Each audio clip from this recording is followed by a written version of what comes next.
Go ahead. I was going to tell you about Holt, which is the case that I just argued in the Appellate Division 4th Department in Rochester. I entitled this case, The Bad Day. And Mr. Holt, the defendant, is currently serving his sentence in state prison. And he is a big, strong guy. And he's had psychiatric problems, and he's had trouble for years. He's a 10th grade dropout, and so the bad day starts. Maybe mistake number one was waking up on that particular day. Mistake number two was deciding that it's time for him to renew his thyroid prescription. Mistake number three, and by far the worst mistake, was deciding to renew his thyroid prescription by going into the emergency room of the upstate medical center. From there on, everything was downhill, or uphill as the case may be. He got into disputes and didn't like people asking him questions and so on and so forth. As a result, he winds up being strapped down against his will in the emergency room and given shots of one kind or another, inoculations against his will. And all he tries to get out. He doesn't want to be there. He tries to, and he's a big, strong guy. Breaks the thongs that are holding him down, the straps, and gets out a couple of times, and almost gets out of the upstate hospital. But they catch him and handcuff him, and now bring him back up to the emergency room again. And he is charging around inside the emergency room. He got out of his restraints again, and on his way out, he hits a psychiatrist and causes a personal injury, and he winds up, at the end of this bad day, being transported to the police station. He's accused of assault in the second degree, ultimately indicted for assault in the second degree, and that's what and convicted of assault in the second degree. So that's what the case is about. It has to do with the application of a particular statute which defines assault in the second degree, and I don't think the statute's properly applied in this case, and so we'll see what the Appellate Division says about it. There's a particular statute, for example, which says, just to give you an idea, it is the seriousness of a crime is raised from assault in the third degree to assault in the second degree under certain circumstances, one of which described in the statute might be interfering with a fireman trying to go to put out a fire or to rescue somebody who is trapped in a fire. So interfering with a fireman trying to perform his lawful duties raises the seriousness of the statute assaulting a fireman from what otherwise would just be a third degree assault to second degree assault.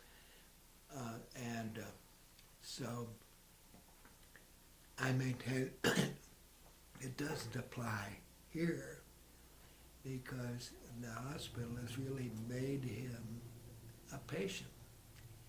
He's become an involuntary patient of the hospital, and they owe him a duty patient to take care of him. And so it doesn't really fit. And so that's that's the case, the Oak case. So we'll see what they say. And if the appellate division affirms, I'm going to try to go to the Court of Appeals on this, because it involves sort of an interesting question. And but the the one that I feel so strongly about, and I'm waiting to hear, is the application for relief under 440.10 of the Criminal Procedure Law. That's really sort of a coram nobis sort of application, which you can bring under the state statute if you can establish that the defendant has been convicted and is currently incarcerated because of violations of his constitutional rights. And so this involves the conviction of Josh Carncross. You may have heard of the Carncross case. Have you? Yes, saw it in the paper. Okay. So he was charged with and convicted of criminally negligent homicide when a state trooper pursuing him to arrest him for speeding in rounding a 20-mile-per-hour speed control curve in the village of Pompey, and rounding it at 90 miles per hour in his Tahoe SUV, lost control, ran off the road into a tree, resulting in the state trooper's death. At the time of the accident, the motorcycle was between a third and a three-quarters of a mile ahead of the pursuing SUV. And matter of fact, the defendant, Conquest, didn't even know that there'd been an accident until afterwards. And so he was indicted for criminally negligent homicide. And there are two aspects of that charge. One, well, I'll just state very clearly what the statute says. It's criminally negligent homicide is causing the death of a police officer with criminal negligence. There are two essential elements that have to be established. One is causation, and the other, and the one that's really involved here, is the mental state of criminal negligence. And so I'm not going to go in take too long to go into exactly what criminal negligence is, but believe me, there is absolutely no case. There are many cases the other way, no case which would come close to saying that there was criminal negligence in this particular situation. The law is totally against there being criminal negligence. Causation, yes, that could be argued one way or the other, but criminal negligence, no. So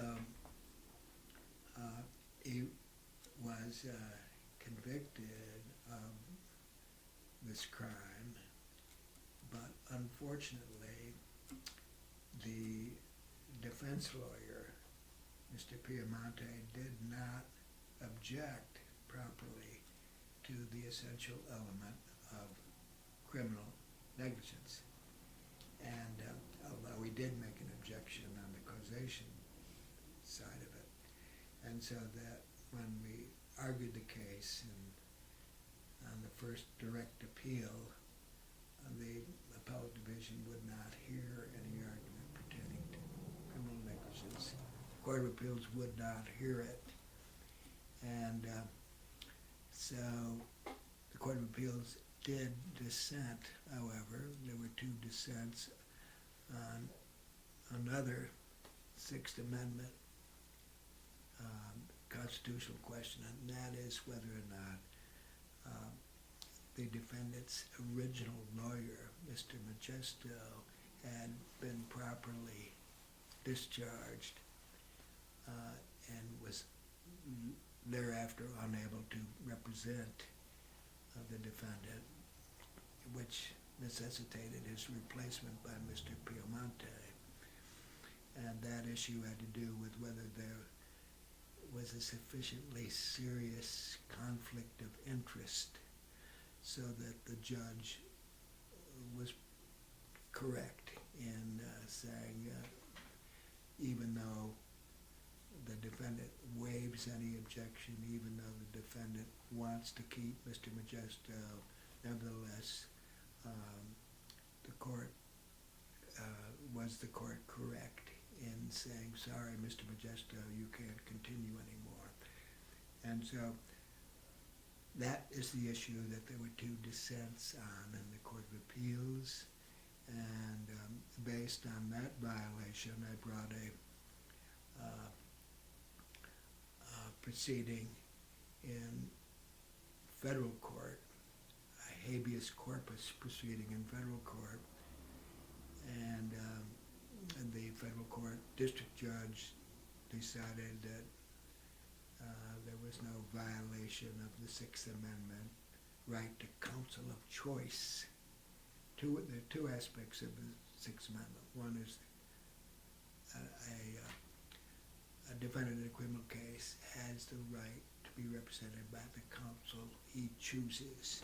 And the other aspect of the Sixth Amendment is that the defendant in a criminal case is constitutionally entitled to the effective assistance of counsel.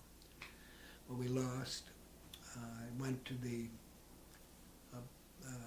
Circuit Court of Appeals in New York on the deprivation of right to counsel of choice issue. They affirmed the district court, federal district court. And so now we're back in county court, Aldoga County Court, where the case was tried. And the issue is one that has not yet been determined, and that is whether or not he was deprived of his effective assistance of counsel, constitutional right under the state constitution and the federal constitution both, to be represented by effective assistance of counsel.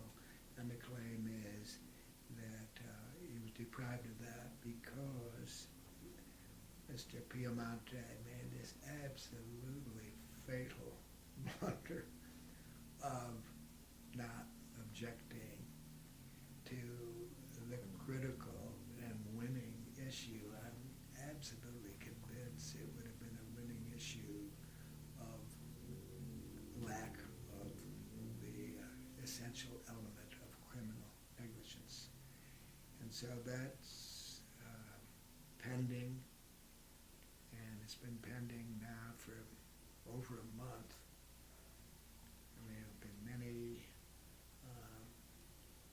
many things that have been submitted to the judge, and the judge has it under advisement. So that's the one, because I absolutely am convinced that the defendant, even though, look, there's a lot of public agitation the other way, and so on and so forth, I'm absolutely 1,000% convinced that under the law, he never should have been charged with aggravated criminal negligent homicide, because it just, doesn't stand up under the law.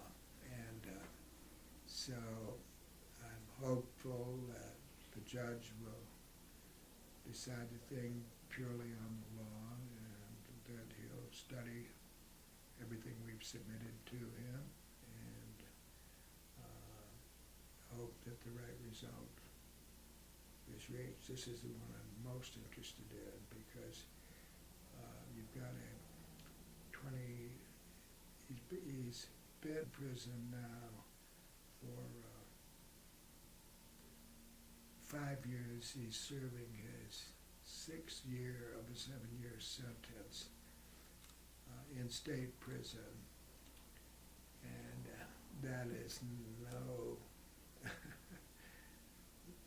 he's now 26, so this happened when he was 20, and even if he completes his sentence and so on, he still goes through life as a convicted felon for causing the death of a police officer, and that would change his whole career, his whole life.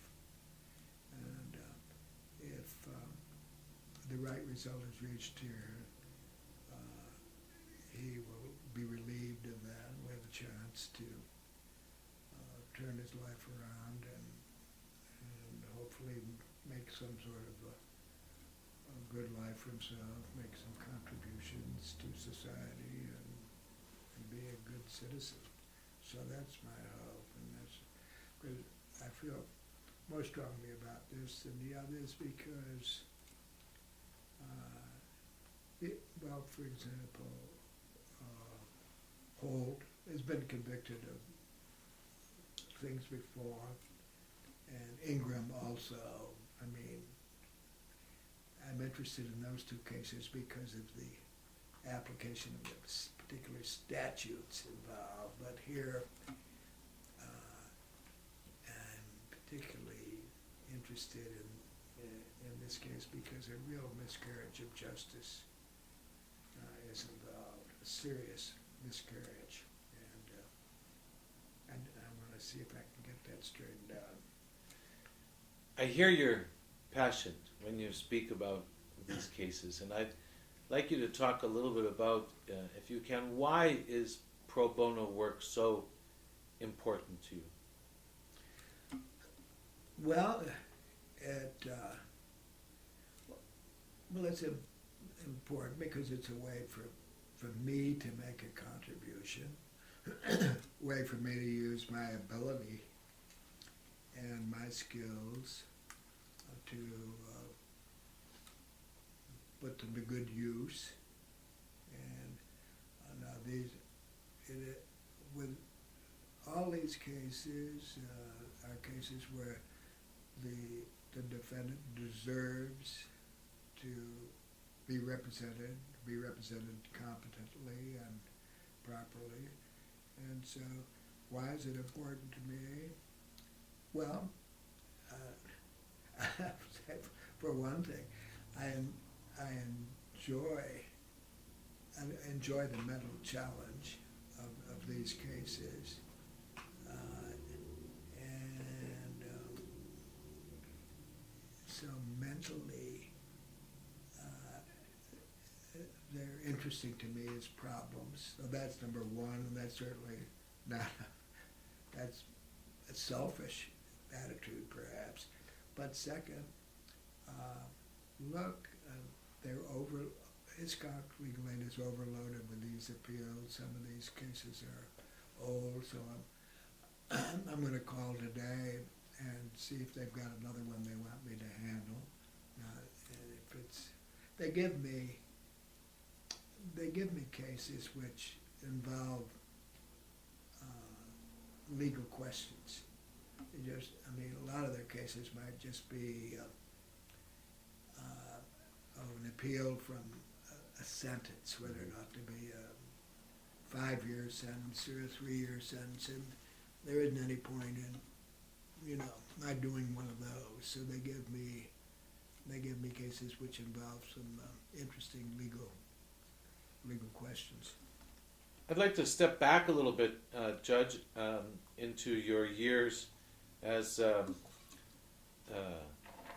the Court of Appeals, and I'd like to ask you what some of your special memories from the bench are, particularly during those years in the Court of Appeals. Well, the Court of Appeals was entirely different from me.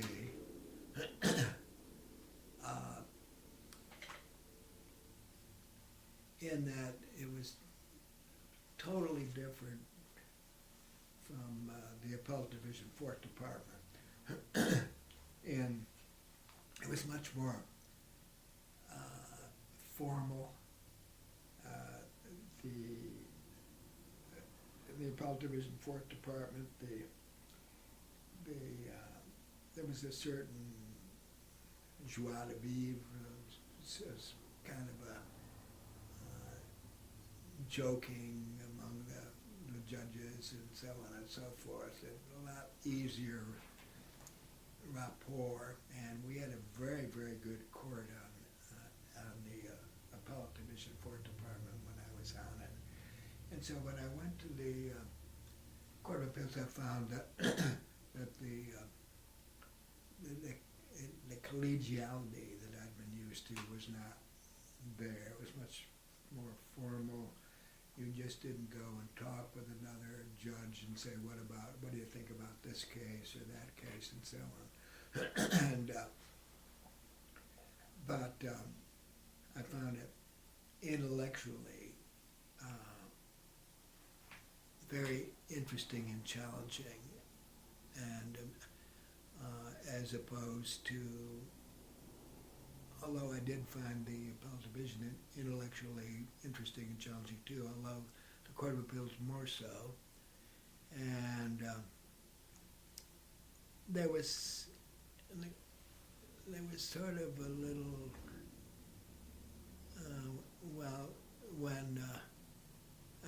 when on the court, the Chief Judge was Saul Wackler, and so 3 or 4 years after I was on the court, then difficulties arose with Judge Wackler, and he had to leave the court. I don't know whether you remember any of that. That might be.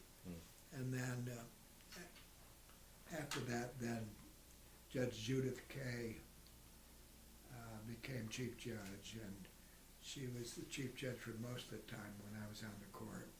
I think everything was better, and I think everybody got along better when Judith Kay was the Chief Judge. She was excellent, I thought. And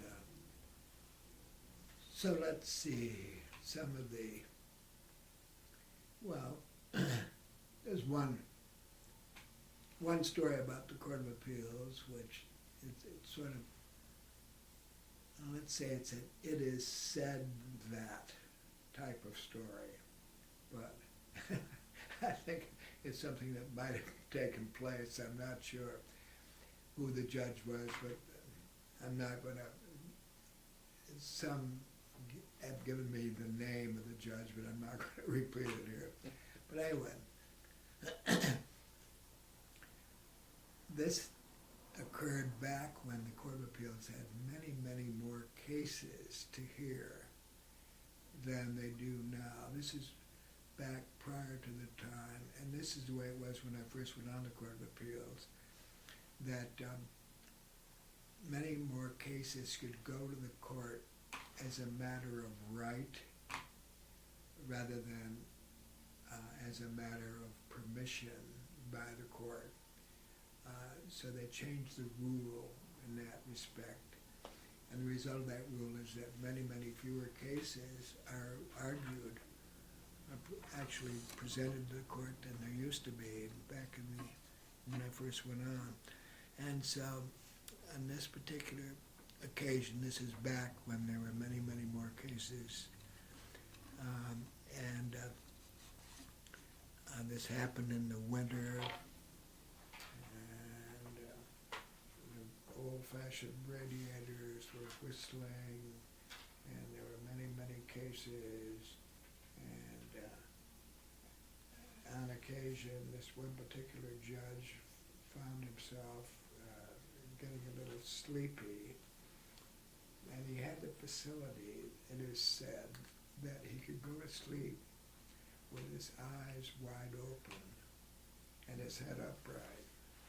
And so on this particular occasion, a sort of a hot, too warm in the room, middle of winter, and many cases being argued, and there was one particular case being argued. Let's say it had to do with accounting, and there was a huge record full of statistics and figures. The lawyers, many lawyers involved, and they were groaning on and on and on about this case. And so this particular judge said to himself, this may be an opportune time for me to take a little snooze. So he did, with his eyes wide open and head upright. And after a bit, he came to feeling refreshed. And I neglected to tell you that this particular judge had a law clerk who used to write out long and involved questions for the judge to put to the lawyers. And why, I don't know, but anyway, this particular law clerk used to do that for this judge. And so after coming to feeling refreshed, now perhaps it's time for me to read my question, which he proceeded to do this long involved question. The lawyer to whom he was asking was completely nonplussed, because it was the lawyer in the next case. Now, I've told that story now, and I ask you, what do you say? What's the proper response of that lawyer? Well, perhaps you should refer it to previous counsel, Your Honor, or I'll send you an email next week, or whatever, I don't know. And let's see,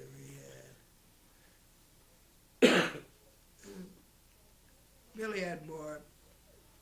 I love the Court of Appeals, and had some very important, interesting cases. One of which I'll tell you about, and it's one that's been adopted in case books, for law schools. It's always in the criminal law case book, and I think it has more law review articles about it than at least any other case that I ever wrote. This happened to be a dissent, and so from the standpoint of setting a precedent, which it didn't because it was a dissent, but for the importance of the case, maybe one of the more important. It's called People Against Marrero, and it has to do with a new statute passed by the legislature, penal law, whatever it is, 14.1 or something like that, which has to do with the defense of mistake of law. The old saying has been true under Anglo-American law, going for centuries, that ignorance of the law is no excuse. And That's always been the rule. And so the mistake of law is a little niche of an exception to that general rule. Ignorance of the law is no excuse. So that's what the case is about. I won't go into it, but it's an important issue, and a lot of other cases in the Court of Appeals, which I don't think there's much point in discussing any of them, but if you wish, when you come back and you want me to go in more to cases of that kind, I will. I'd like to ask you now, I imagine that you do get approached by young people who are considering a career in law, and I thought perhaps you might give us some idea of what advice you might give to some young person who is considering that career. Well, I should tell you that one of the things that I do now, and I didn't mention it, is I teach a seminar at Syracuse Law School, which it's entitled Problem Analysis and Appellate Advocacy. And I've been teaching that seminar. I taught it while I was on the appellate division, and then when I went on the Court of Appeals, I didn't have time to teach it anymore. But when I left the Court of Appeals, say 18 or 19 years ago, I started teaching it again, and I've been teaching it ever since. And by the way, my last class, 2011, fall 2011, was one of the best classes that I've had, and they were extraordinarily good. And so I'm going to teach it again. I'll certainly teach it one more time, maybe two more times, but definitely going to teach next fall. So I give them advice at various times during, and I'm just talking with them. And so I think one bit of advice is that for most lawyers, you really don't know which direction your legal career is going to go in. I say for most lawyers, it would not be true of somebody who is specialized in tax law or something like that, because obviously in law school that's what he or she is focused on, and so that person would eventually become an expert in a very, not a narrow, but a relatively narrow band of the law, tax law, and it's something that I'm totally unfamiliar with. But for the people who are not going into specialties such as, perhaps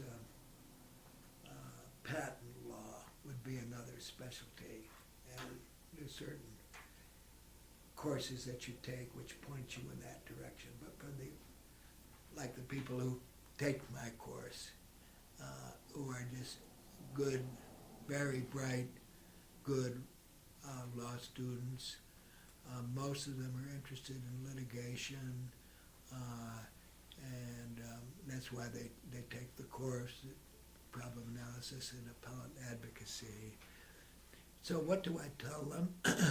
Well, I tell them, first, you don't know which way you're gonna go until you go to a law firm or something, and you may be asked, hey, listen, we need somebody to get into this right away, and you do it, you do a good job, and somebody said, oh, well, so-and-so did that very well the other 2 weeks ago, and you're doing it again. So you may carve out a little specialty, even though you never intended to.